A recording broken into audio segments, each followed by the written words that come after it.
Um mundo sem doenças infecciosas seria perfeito. Não existiria a necessidade de vacinas e nem a preocupação com doenças potencialmente fatais. Já tivemos êxito na erradicação da varíola, mas outras são praticamente impossíveis de serem erradicadas. Entenda melhor neste vídeo do Fisiologia Humana.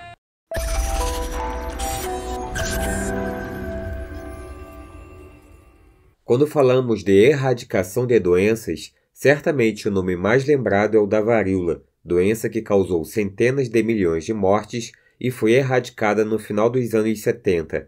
A poliomielite é outra doença que já foi erradicada na maior parte do mundo e sobrevive em poucos países endêmicos e possivelmente caminha para a erradicação global.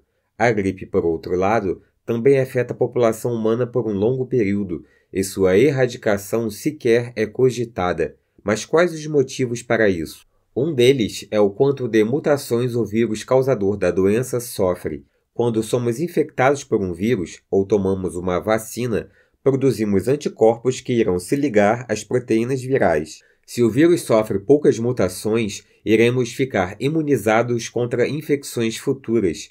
Isso limita a quantidade de indivíduos disponíveis para o vírus infectar. Portanto, se em um dado momento a maior parte da população já tiver sido infectada ou imunizada, ou ambos, ficará cada vez mais difícil do vírus se espalhar e manter-se pela população. É um evento de probabilidade.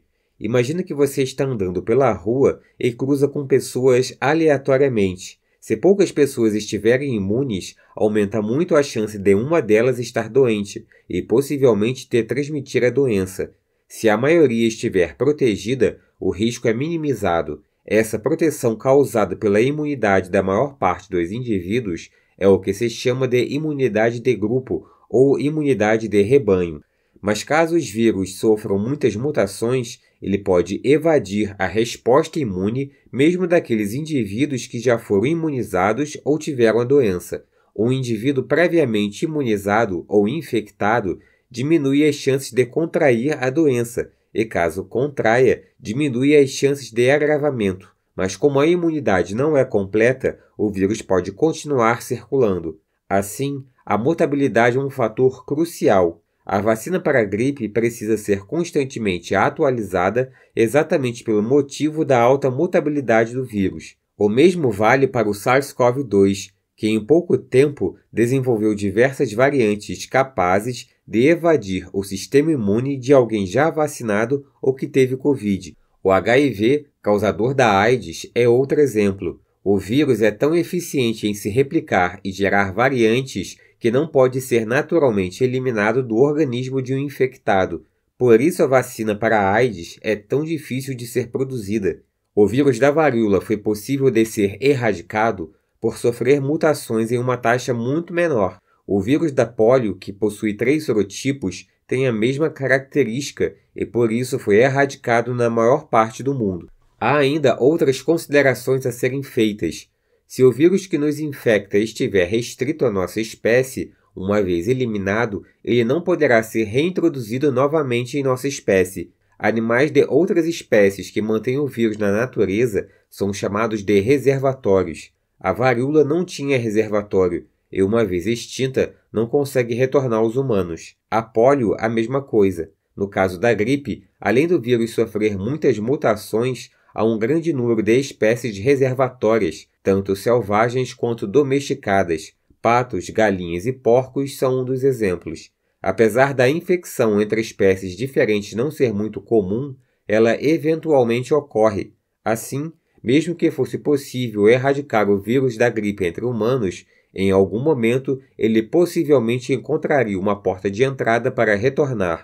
A raiva é outro exemplo, tendo como reservatório algumas espécies de morcego hematófagos. O vírus HIV, apesar de infectar primatas não humanos e ter entrado na população humana a partir deles, possivelmente poderia ser erradicada se não sofresse tantas mutações, já que a infecção a partir destes reservatórios não parece ser tão comum. A grande mutabilidade do vírus é o que impede isso. Por fim, uma característica que ajuda na dispersão do vírus na população é quando este, por vezes, causa uma infecção subclínica, aquela sem sinais perceptíveis, ou uma doença branda. Isso permite ao infectado disseminar o vírus, pois a infecção da doença é difícil. Doenças com sinais clínicos muito evidentes, como é o caso do Ebola, facilitam o processo de isolamento do indivíduo.